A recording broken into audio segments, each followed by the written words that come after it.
ஆண்டவராகிய இயேசு கிறிஸ்துவின் நாமத்தில் காலை வாழ்த்துக்கள். இன்றைய மன்னா, நானே வானத்திலிருந்து இறங்கின ஜீவ அப்பம், இந்த அப்பத்தை புசிக்கிறவன் என்றென்றைக்கும் பிழைப்பான். யோவான் 6:51 முன்பகுதி. இந்த அருமையான வேளையிலே இன்றைக்கு ஆண்டவர் சொல்றாரு, நானே வானத்திலிருந்து இறங்கி வந்த அப்பம் அப்படின்னு சொல்றார். ஜீவ அப்பம்னு சொல்றார். ஆண்டவர் பிதா தம்முடைய ஒரே பேரான குமாரனாகிய இயேசு கிறிஸ்துவை அவர் என்ன செய்கிறாரு, நமக்காக அனுப்பினார். அவர் சொல்கிறாரு, நானே ஜீவ அப்பம். நமக்கு உயிர் கொடுக்கக்கூடியவர் அவர் தான். நமக்கு ஜீவனை கொடுத்த அவர் ஜீவனை நமக்காக கொடுத்தார். அதுதான் அவர் சரீரம் என்பதை குறிக்கிறது. அப்படி அந்த சரீரத்தையே நமக்காக என்ன பண்ணார், பிற்க ஒப்பு கொடுத்தார். இந்த அப்பத்தை புசிக்கிறவன் என்றென்றைக்கும் பிழைப்பான் என்று சொல்கிறார். நான் கொடுக்கும் அப்பம் உலகத்தின் ஜீவனுக்காக நான் கொடுக்கும் என் மாம்சமே என்றார். பார்த்தீங்களா, அப்பம் என்பது மாம்சத்தை குறிக்கிறது, அவருடைய மாம்சத்தை குறிக்கிறது. அந்த மாம்சத்தை புசிக்கிறவன் பிழைப்பான் என்று சொல்றார். அப்போ யூதர்கள்லாம் என்ன சொல்றாங்க, இவன் தன்னுடைய மாம்சத்தை எப்படி நமக்கு புசிக்க கொடுப்பான் அப்படின்னு ஒருத்தருக்கு ஒருத்தர் வாக்குவாதம் பண்றாங்க. பார்த்தீங்கன்னா 57ஆம் வசனம் 55ஆம் வசனம், என் மாம்சம் மெய்யான போஜனமாய் இருக்கிறது, என் இரத்தம் மெய்யான பானமாய் இருக்கிறது.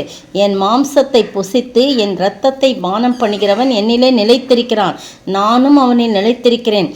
ஜீவனுள்ள பிதா என்னை அனுப்பினது போல நான் பிதாவினால் பிழைத்திருக்கிறது போலவும் என்னை புசிக்கிறவனும் என்னாலே பிழைப்பான் என்று சொல்றார். வானத்திலிருந்து இறங்கிய அப்பம் இதுவே, இது உங்கள் பிதாக்கள் புசித்த மன்னாவை போல் அல்ல. நீ இஸ்ரவேல் ஜனங்களுக்கு ஆண்டவர் வானத்திலிருந்து மன்னாவை பொழிந்திருந்தார். அந்த மன்னாவை போல் அல்ல, அவர்கள் மரித்தார்களே. அந்த ஜனங்கள்லாம் மன்னாவை புசிச்சாலும் அவங்களாம் மரித்தார்களே. இந்த அப்பத்தை புசிக்கிறவனோ என்றென்றைக்கும் பிழைப்பான் என்று சொல்கிறார். அந்த உபதேசம் ரொம்ப கடினமான உபதேசம் சொல்லிட்டு சீஷர்கள் என்ன பண்ணிட்டாங்க, அப்படியே நிறைய பேர் என்ன பண்ணிடுறாங்க, பிரிஞ்சு போயிடுறாங்கன்றதை நம்ம பார்க்குறோம். இந்த அருமையான வேளையிலே ஆண்டவருடைய சரீரமும் இரத்தமும் நம்மை உயிர்ப்பிக்கிறதாய் காணப்படுகிறது. ஒவ்வொரு முறையும் பரிசுத்த பந்தியில் நாம் பங்கெடுக்கும் போது, ஆண்டவரே நான் பிழைக்கும்படியாக, நான் ஜீவனோடு இருக்கும்படியாக உம்முடைய ஜீவனை கொடுத்தீரே, உம்முடைய மாம்சத்தை எனக்காக பிற்க கொடுத்தீரே, உம்முடைய கடைசி சொட்டு இரத்தம் வரைக்கும் எனக்காய் கொடுத்தீரே, உம்முடைய இரத்தம் ஆறாய் ஓடுகின்றதே, அந்த இரத்த வெள்ளத்தில் நான் மூழ்கி தேய்க்கிறேன் என்று சொல்லி நம்ம ஒவ்வொரு நாளும் ஜெபத்தோடு காரியங்களை செய்ய வேண்டும். அவருடைய மாம்சத்தை புசிக்க வேண்டும், இரத்தத்தை குடிக்க வேண்டும். அது அவரை நினைவு கூறும்படியாக, நாம் என்றென்றும் இந்த உலகத்திலே பிழைக்கும்படியாக ஆண்டவர் நமக்கு கொடுத்திருக்கிற தன்னுடைய சரீரமும் தன்னுடைய இரத்தமாய் இருக்கிறது.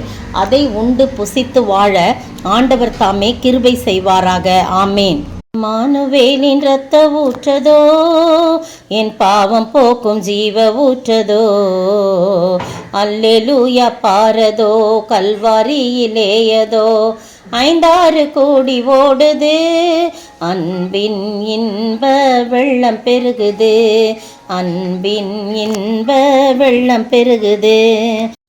ஆவி என்னில் கொண்ட தேவ அன்பின் அகலமே, நீளமாழம் அகலம் இன்னும் உயர்ந்து செல்லவே, இம்மானுவேலின் இரத்த ஊற்றதோ, என் பாவம் போக்கும் ஜீவ ஊற்றதோ, அல்லேலூயா பாரதோ, கல்வாரியிலேயதோ, 5-6 கோடி ஓடுது, அன்பின் இன்ப வெள்ளம் பெருகுது, அன்பின் இன்ப வெள்ளம் பெருகுது.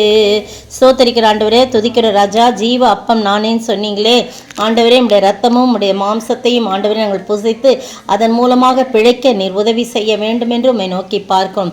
உடைய ரத்தம் ஆறாய் ஓடுகிறது ஆண்டவரே, அந்த இரத்த வெள்ளத்தில் மூழ்கி திளைக்க உதவி செய்வீராக. இயேசுவின் நாமத்தில் ஜெபிக்கிறேன் பிதாவே, ஆமேன். நேற்றைய பதில், ஒரு தாளத்திலே யோவானின் தலையை ஒரு தாளத்திலே கொண்டு வந்தார்கள்.